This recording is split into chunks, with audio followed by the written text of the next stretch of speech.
Hello student, मागच्या तासाला आपण डेरिव्हेटिव्हचे रिलेटेड सर्व फॉर्म्युले, सर्व रूल्स, थेरम किंवा फर्स्ट प्रिन्सिपल डेरिव्हेटिव्हच्या सगळ्याचा अभ्यास पूर्ण केलेला आहे. आता आपण प्रत्यक्ष प्रॉब्लेम सॉल्व्ह करणार आहोत.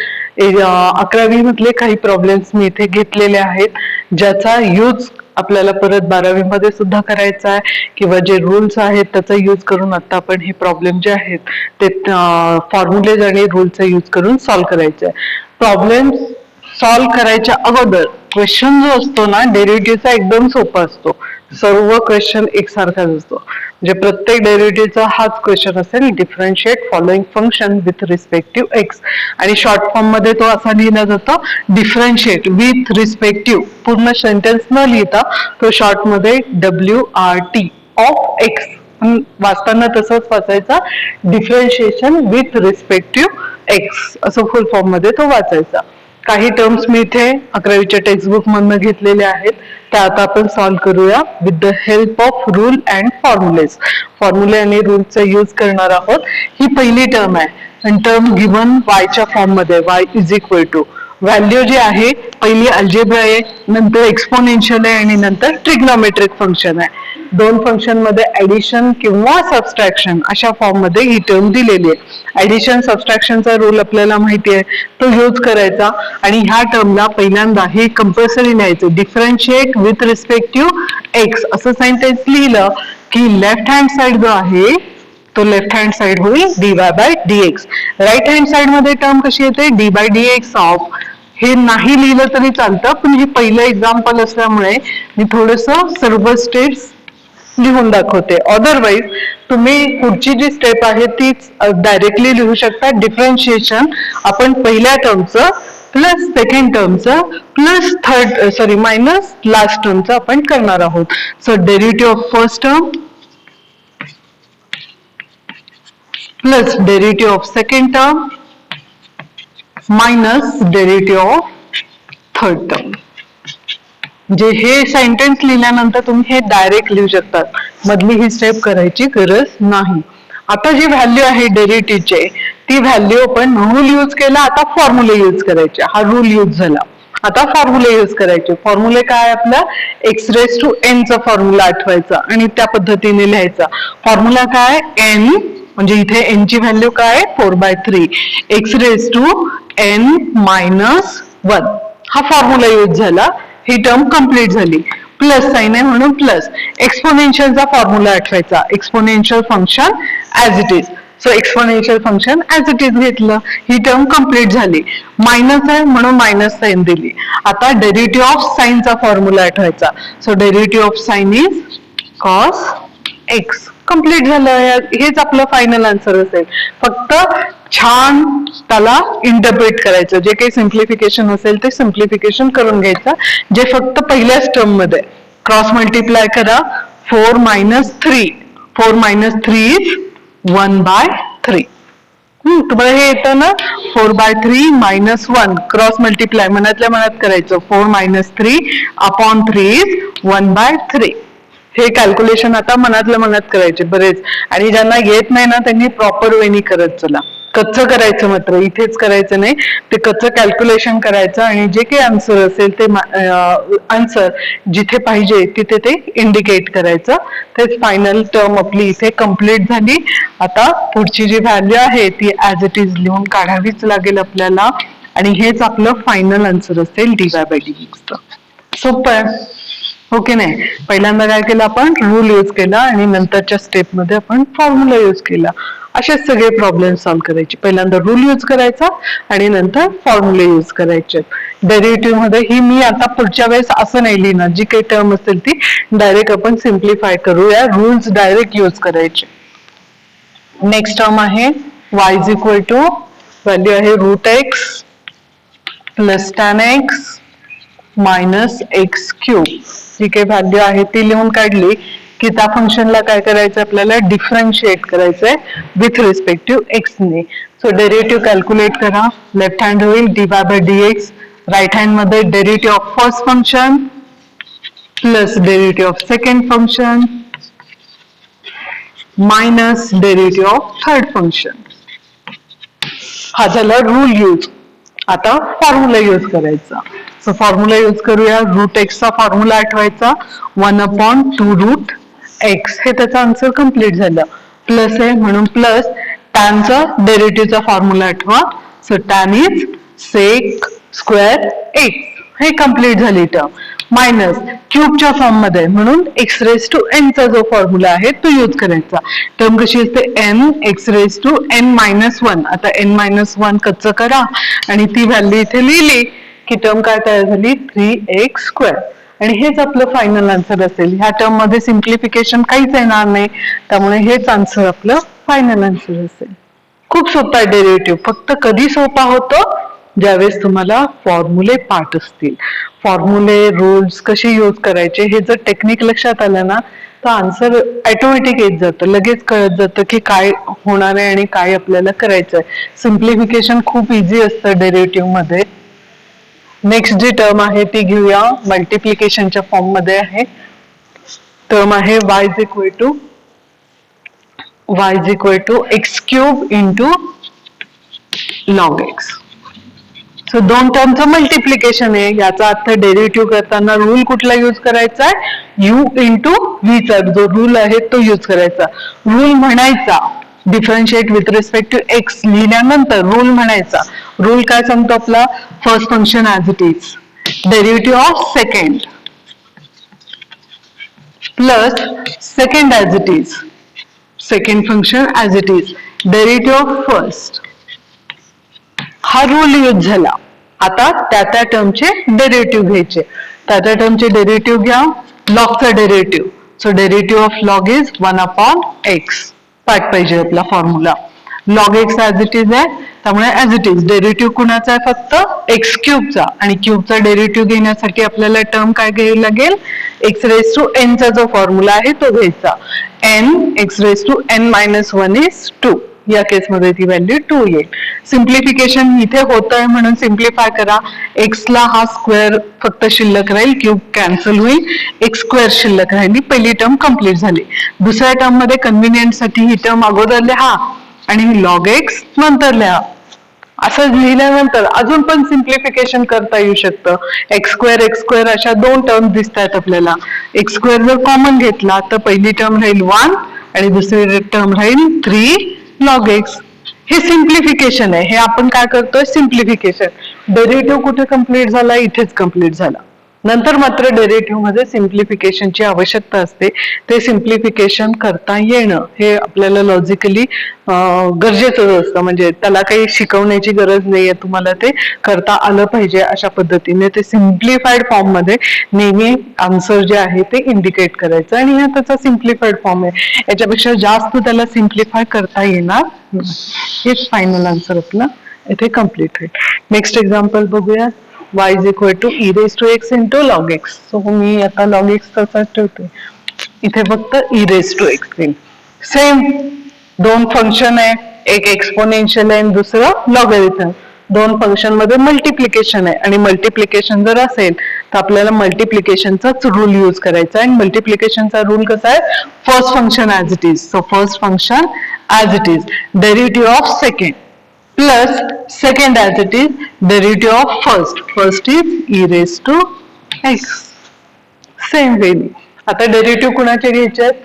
फक्त ज्या टर्मचे डेरिव्हेटिव्ह आहे तेवढ्याच टर्मचे डेरिव्हेटिव्ह कन्सिडर करायचे. e raise to x as it is, लॉगचा derivative 1/x as it is, एक्सपोनेन्शियलचा derivative exponential function as it is. हे झालं फायनल आन्सर. पण अजून आता याला सिम्प्लिफाय कसं करता येईल? इथे पण एक्सपोनेन्शियलची टर्म आहे, इथे पण एक्सपोनेन्शियलची टर्म आहे, म्हणून e रेज टू एक्स आपल्याला कॉमन घेता येईल 1/x प्लस लॉग एक्स. आणि हेच आपलं फायनल जे आन्सर आहे ते आपल्याला या पद्धतीने सिम्प्लिफाईड फॉर्म मध्ये लिहिता येईल. खूप सोपे एक्झाम्पल आहेत. फक्त रूल्स आणि फॉर्म्युले परत एकदा सांगते की रूल्स आणि फॉर्म्युलेच फक्त येणं गरजेचं आहे, अदरवाईज ते लक्षात येतात. पुढची टर्म बघूयात. 3 फंक्शनचा इथे कॉम्बिनेशन आहे. 3 फंक्शन आहे. एक y ची व्हॅल्यू जी दिलेली आहे अल्जेब्राईक फंक्शन म्हणजे एक्स रेस टू च्या पॉवर मध्ये एक्सपोनेन्शियल फंक्शन एक आहे आणि लॉगॅरिथम फंक्शन आहे. तीन फंक्शनचं जेव्हा मल्टिप्लिकेशन असेल तेव्हा आपण कालच्या तासाला बघितलंय की मल्टिप्लिकेशन घेताना कुठल्याही दोन टर्म ज्या आहेत तर ऍज इट इज म्हणायचं आणि थर्ड टर्मचा डेरिव्हेटिव्ह काउंट करायचा किंवा लिहित जायचं आपल्याला. X raise to 3/2 e raise to x into log x असे तीन फंक्शन्स आहेत आणि तीन फंक्शन मध्ये मल्टिप्लिकेशन आहे. त्यामुळे जर डेरिव्हेटिव्ह आपल्याला कॅल्क्युलेट करायचं असेल तर तीन फंक्शनच्या मल्टिप्लिकेशनचा जो फॉर्म आहे तो लक्षात घ्यायचा. आता इथे डिफरन्शिएट करून घेऊया with respect to x. Derivative dy bye dx is equal to पहिले दोन function as it is, first second as it is, derivative of थर्डचा झाला की आता सेकंडचा घेऊया म्हणजे फर्स्ट आणि थर्ड जो आहे तो ऍज इट इज आहे. First function and third function as it is, derivative of middle function is e raised to x plus इथे मी हे खोडून टाकते मग इथे प्लस. आता आपण पहिल्याचा डेरिव्हेटिव्ह घेऊया याचा अर्थ सेकंड आणि third as it is, derivative of first x raised to 3/2. लक्षात आली टर्म 1/1 एक एक टर्मचा डेरिव्हेटिव्ह आपण घेतलाय, बाकीच्या दोन टर्म ऍज इट इज आपण लिहिलेल्या आहेत. So as it is term as it इजच लिहायचा, ज्याचा डेरिव्हेटिव्ह घ्यायचा आहे त्याचाच फॉर्म्युला यूज करायचा. इथे पहिल्यांदा लॉगचा फॉर्म्युला येईल, नंतर एक्सपोनेन्शियलचा फॉर्म्युला येईल आणि इथे एक्स रेस टू पॉवर आहे म्हणजेच एक्स रेस टू एन चा जो फॉर्म्युला आहे तो यूज करायचा आणि त्या पद्धतीने लिहायचं. So 3 raised to 3/2 into e raised to x into log चा derivative of log is 1/x plus into log x. Derivative of exponential is exponential function as it is plus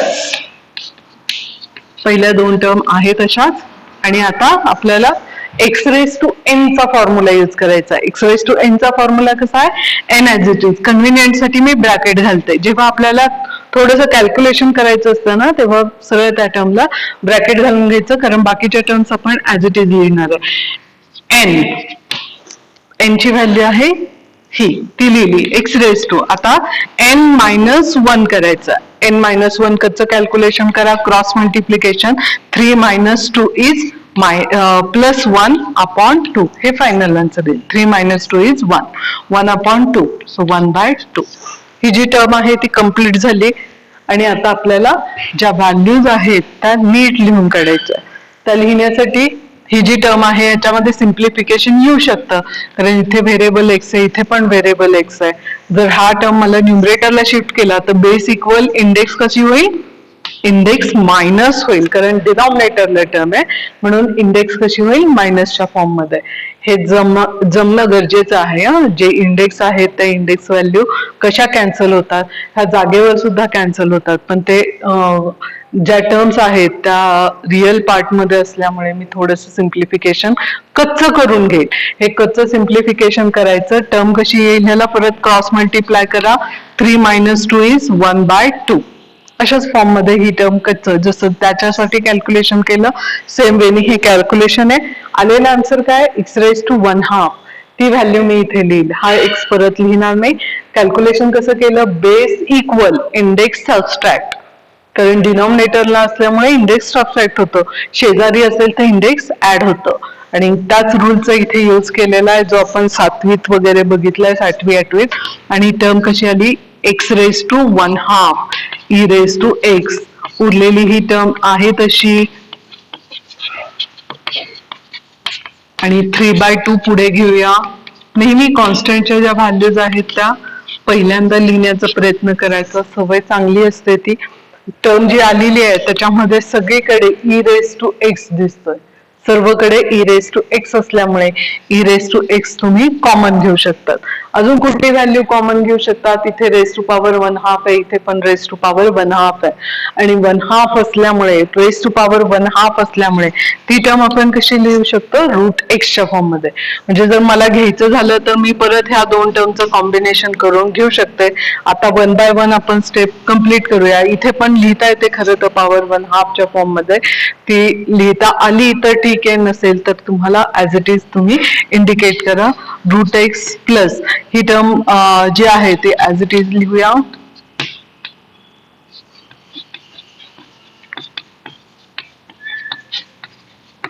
into log x. आता परत हे जो आहे route तो common घेऊया. आतमध्येच common घ्यावं लागेल आपल्याला. ह्या दोन टर्मला एकत्रित करायचं. इथे काही शिल्लक नाही राहिलं म्हणून 1 लिहिलं. इथे टर्म शिल्लक राहील 3/2 लॉग एक्स, आणि प्लस ही जी व्हॅल्यू आहे ती शेवटी लिहूया. हे तर खरं कॉमन घेता येतं, पण ज्यांना जमेल त्यांनी पुढच्या स्टेप करा. अदरवाईज हेच फायनल आन्सर म्हणून आपल्याला इंडिकेट करता येईल. हे जे टर्म आहे त्याच्यामध्ये 3 टर्मचा मल्टिप्लिकेशनचा फॉर्म आहे. पुढची व्हॅल्यू जी आहे ती बघा कॉम्बिनेशन आहे. इथे 2 टर्म मल्टिप्लिकेशन आहे, e⁻x इंटू sec x, आणि हे जे फंक्शन आहे ते परत सबस्ट्रॅक्ट आहे दुसऱ्या 2 फंक्शनला. सबस्ट्रॅक्शनचा पहिल्यांदा रूल, इथे रूल नीट ऑपरेट करायचे आणि त्याच्यानुसार लिहायचं आहे.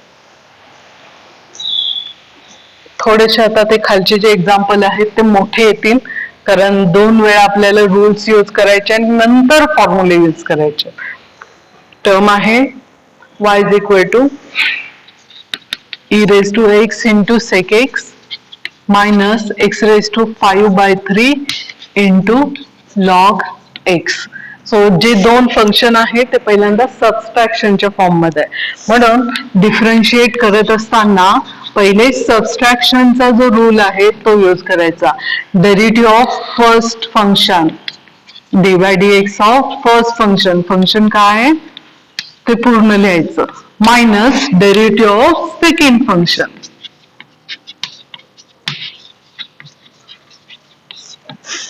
हा झाला पहिल्यांदा सबस्ट्रॅक्शनचा रूल. आता आतली जर फंक्शन बघितलं तर ते परत मल्टिप्लिकेशनच्या फॉर्म मध्ये, म्हणजे परत एकदा इथे रूलच यूज करायचा. रूल काय? u इंटू व्ही चा, आणि इथे पण रूल u इंटू व्ही चा. इथे साइन मायनस आहे त्यामुळे काळजी घ्यायची. अदरवाईज u इंटू व्ही च्या दोन्ही टर्मच्या व्हॅल्यूज कशा असतात? पॉझिटिव्ह असतात. रूल्स नीट आठवायचे. दोन्ही टर्म कसे आहेत? पॉझिटिव्ह आहेत. पण इथे सबस्ट्रॅक्शन असल्यामुळे हा सबस्ट्रॅक्शनचा साइन दोन्ही टर्मला मल्टिप्लाय होईल, म्हणजे पहिली टर्म सुद्धा निगेटिव्ह येईल आणि दुसरी टर्म सुद्धा निगेटिव्ह येईल. हे जर असं नाही कळालं तर कंपल्सरी पहिल्यांदा ब्रॅकेट घालून घ्यायचा आणि नंतर रूल यूज करायचा. तुम्हाला प्रॉब्लेम सॉल्व्ह करत असताना ह्या छोट्या छोट्या गोष्टी लक्षात येणं महत्वाचं आहे. डायरेक्ट सॉल्व्ह करायला नाही जायचं. First function as it is, derivative of second plus second as it is derivative of first. हा पहिला रूल पहिल्या टर्म साठी यूज झाला. आता u इंटू व्ही चा मायनस आहे म्हणून मायनस असल्यामुळे कंपल्सरी ब्रॅकेट घालून घेतला. परत एकदा first function as it is, derivative of second plus second as it is derivative of first.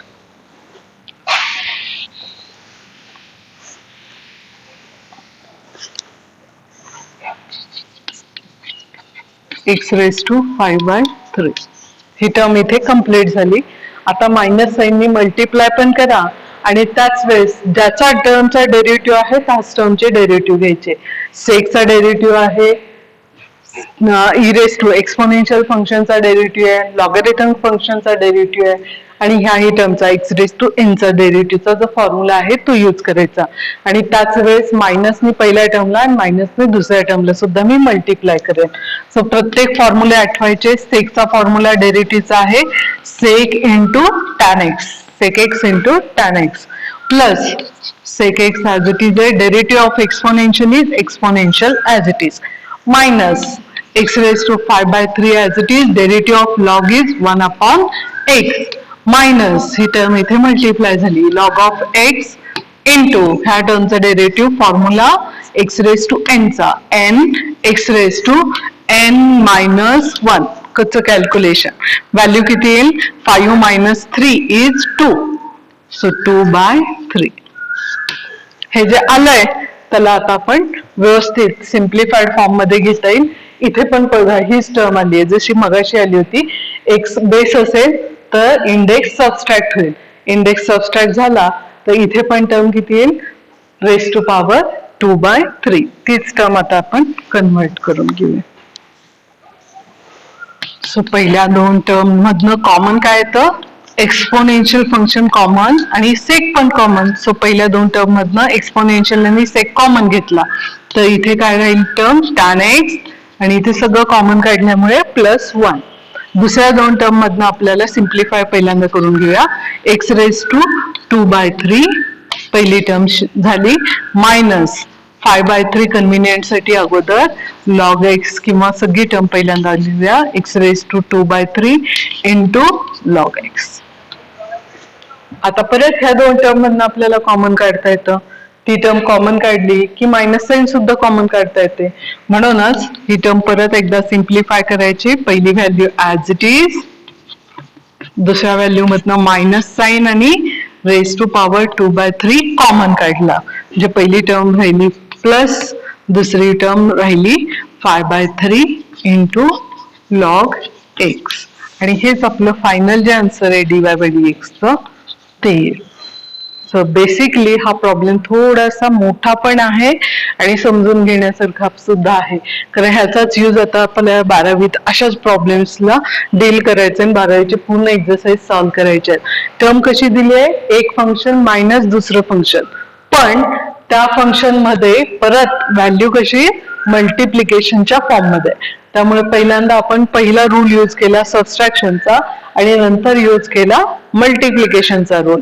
मल्टिप्लिकेशनचा rule व्यवस्थित यूज झाला की ज्या टर्मचे डेरिव्हेटिव्ह आहेत त्या टर्मचे डेरिव्हेटिव्ह घेतले आणि नंतर सिम्प्लिफिकेशन फॉर्म मध्ये त्या टर्मला लिहून काढलं. हे त्याचं सिम्प्लिफिकेशन. एकदा डेरिव्हेटिव्ह कम्प्लीट झाला की पुढच्या स्टेप नुसत्या सिम्प्लिफिकेशनच्या राहतात आणि ते सिम्प्लिफिकेशन प्रत्येकाच्या लॉजिकनुसार व्यवस्थित येणं गरजेचं आहे. पुढची टर्म बघूयात. ह्याच वेळी पुढची टर्म सुद्धा घेतलेली आहे. म्हणजे मल्टिप्लिकेशन दोन फंक्शनचं, इथे पण मल्टिप्लिकेशन, इथे असे 3 फंक्शन आहेत. ठीक आहे. थोडासा हा ही प्रॉब्लेम आता मोठा असेल आणि लांब असेल. तुमची ही टर्म अशी बसली नाही तर एका खाली एक व्यवस्थित लिहा. एक स्टेप कंप्लीट झाली की एक ओळ कंपल्सरी सोडायची. एक स्टेप कंपल्सरी, एक पूर्ण स्टेप कंप्लीट झाली ना की तुमचं काही माझ्यासारखं असं आडवं सगळं बसणार नाही. त्यामुळे काय करायचं? निम्मा पार्ट खाली लिहायचा पण इक्वॅलिटी साइनच्या इकडच्या बाजूला लिहायचं, इकडे जायचं नाही. आणि हे पूर्ण एक स्टेप कंप्लीट झाली की एक ओळ कंप्लीट रिकामी सोडायची आणि नंतर दुसरी स्टेप लिहायला घ्यायची. म्हणजे आपल्यालाच कळत जातं की आपण काय लिहितोय आणि कशा पद्धतीने त्याला वाचणं गरजेचं आहे.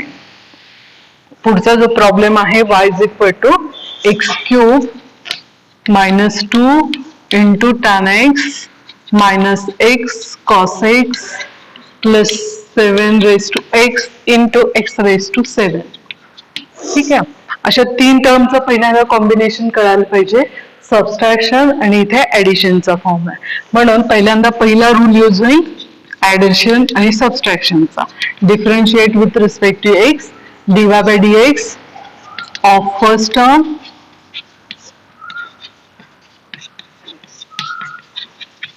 minus second term plus third term. आणि आता प्रत्येक टर्मचं इंडिव्हिज्युअली ऑब्झर्वेशन जर लक्षात आलं तर 2 term multiplication, 2 term multiplication, 2 term multiplication. याचा अर्थ मल्टिप्लिकेशनचा जो रूल आहे तो आता आपल्याला 1/1 यूज करायचा आहे. सो dy/dx फर्स्ट टर्मचा मल्टिप्लिकेशनचा formula, first term as it is derivative of second plus second as it is derivative of first. First is x³ -2. नंतर मायनस साइन आहे. सो मायनस साइन मगाशी जसं होतं तसंच ब्रॅकेटमध्ये कंपल्सरी घालायची. टर्म काय येईल? First function as it is derivative of second plus second as it is derivative of first plus third term आहे, प्लस साइन असल्यामुळे ब्रॅकेट नाही घालायची. First function as it is derivative of second plus second as it is derivative of first.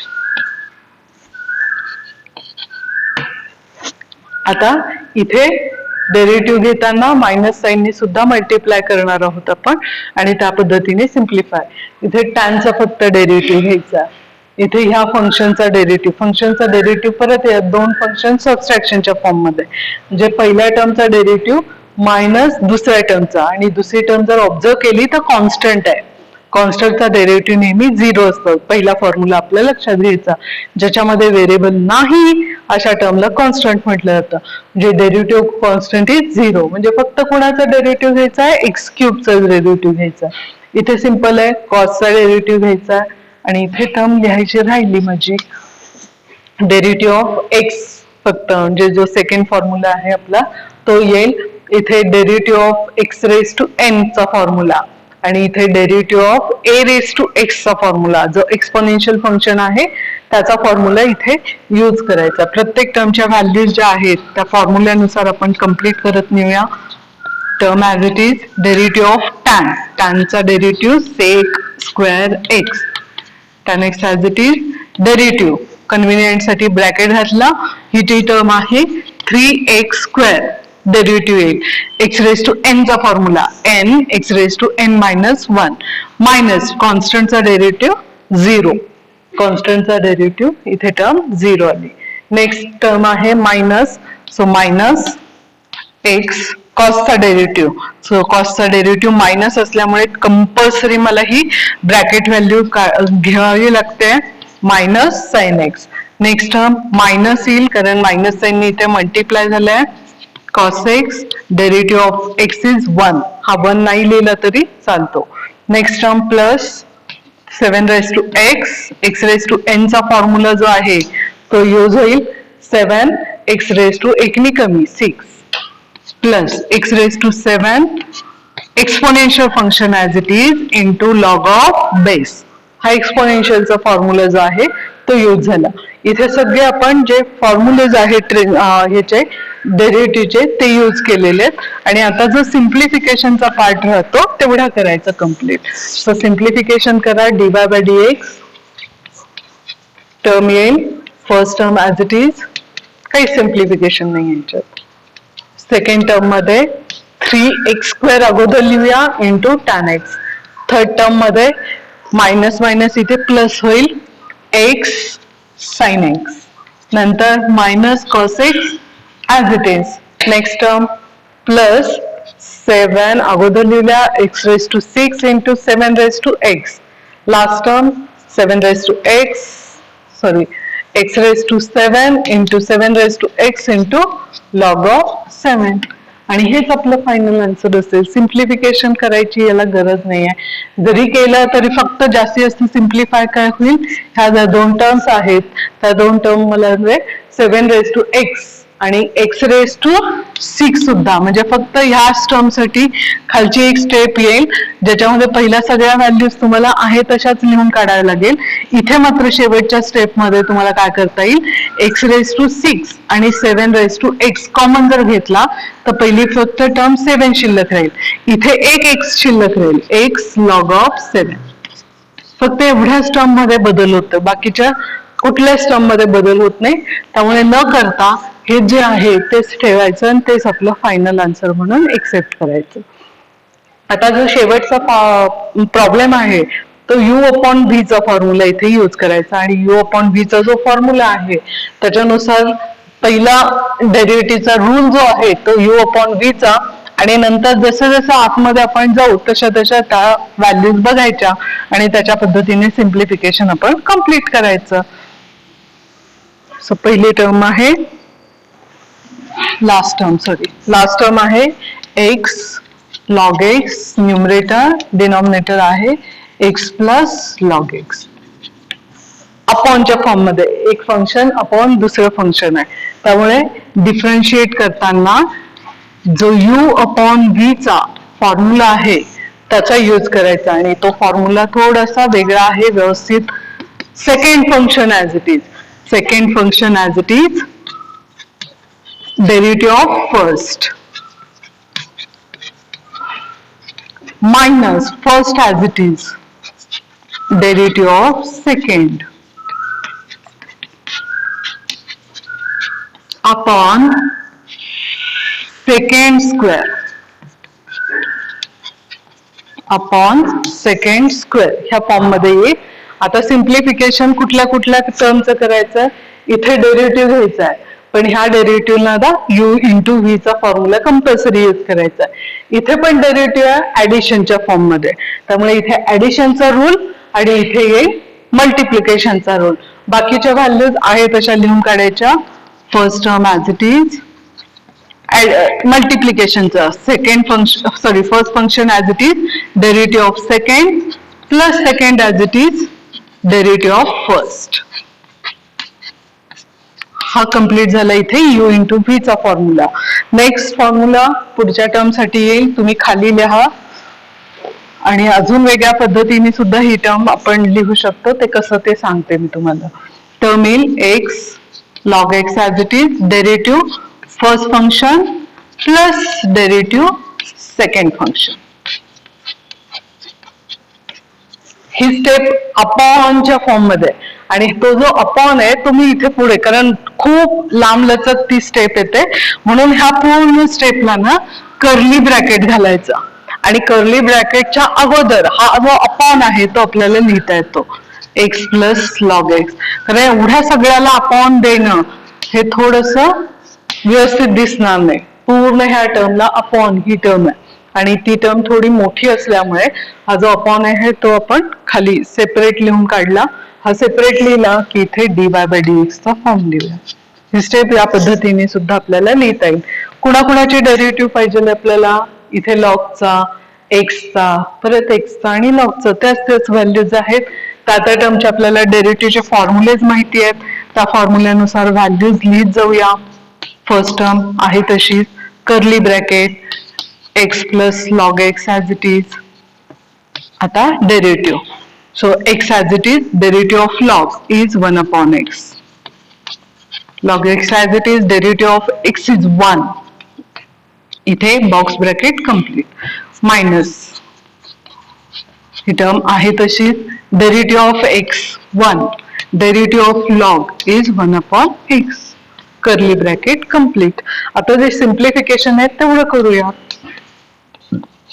Log derivative घेतल्यानंतर simplification compulsory करावं लागेल. Simplification इथे किती येईल, x ला x कॅन्सल, 1 राहील. Log into 1 is log x. नंतर तिथे क्रॉस मल्टिप्लाय करा किंवा आहे तशी जरी ठेवली तरी चालेल. पहिली टर्म ऍज इट इज, दुसऱ्या टर्म मध्ये व्हॅल्यू मी आता सिंपल ब्रॅकेट घालते, 1 plus log x. Next term minus x log x into cross multiply करा किंवा ही टर्म ऍज इट इज ठेवली तरी चालेल. अजून ह्याचं सिम्प्लिफिकेशन येऊ शकतं का ते बघा. इथे प्लस आहे आणि इथे मायनस आहे, येईल अजून सिम्प्लिफाय करता, ते करूयात आपण. मायनस प्लस साइन असल्यामुळे आणि टर्म एक सारख्या असल्यामुळे हे सिम्प्लिफिकेशन आपण ऑप्शनल म्हणून करतोय. एक्स ने या दोन्ही टर्मला मल्टिप्लाय करा, x plus x log x plus log x ने या दोन्ही टर्मला मल्टिप्लाय करा. पहिली टर्म 1 ने मल्टिप्लाय झालं म्हणजे log x, log x into log x म्हणजे टर्म कशी लिहायची, ब्रॅकेट कंपल्सरी टाकायचा, लॉग एक्स स्क्वेअर.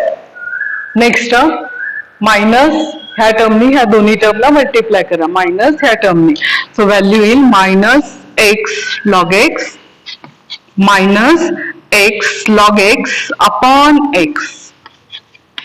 इथे कर्ली ब्रॅकेट कम्प्लीट. आता सिम्प्लिफिकेशन बघा, हे एवढं कशासाठी केलं की हे सिम्प्लिफाय होतं. Plus minus x log x एकमेकांना कॅन्सल होईल आणि इथे ही टर्म लॉगला लॉग जो आहे सॉरी एक्सला एक्स कॅन्सल होईल. आता पुढे व्हॅल्यू कशी शिल्लक राहील तेवढी लिहून काढा आणि त्याच्यावरून अजून काही करता येईल का आपल्याला ते पण बघूयात. सो टर्म काय शिल्लक राहिली, पहिली dy bye dx is equal to 1 upon x plus log x bracket square. Multiply x शिल्लक राहिला तो लॉग एक्स शिल्लक राहिला plus log x bracket square शिल्लक राहिलाय परत इथे मायनस लॉग एक्स शिल्लक राहिलाय तो लिहिला की अजून सिम्प्लिफिकेशन लक्षात येईल लॉगला लॉग जो आहे प्लस मायनस एकमेकांना कॅन्सल जे अजून सिम्प्लिफाईड फॉर्म मध्ये हे व्हॅल्यू जी आहे ती आपल्याला करता येते x plus log x bracket square ही टर्म शिल्लक राहील आता ह्या टर्मला आणि ह्या टर्मलाच फक्त नीट लिहून काढायचं न्यूमरेटर अपॉन डिनॉमिनेटरच्या फॉर्म मध्ये जसं आपण पहिली स्टेप घेतली ती अपॉन व्ही स्क्वेअर किंवा सेकंड टर्मचा स्क्वेअर तशा फॉर्म मध्ये दिसेल x plus log x bracket square upon x plus log x whole bracket square हे कधीच एकमेकांना कॅन्सल होणार नाही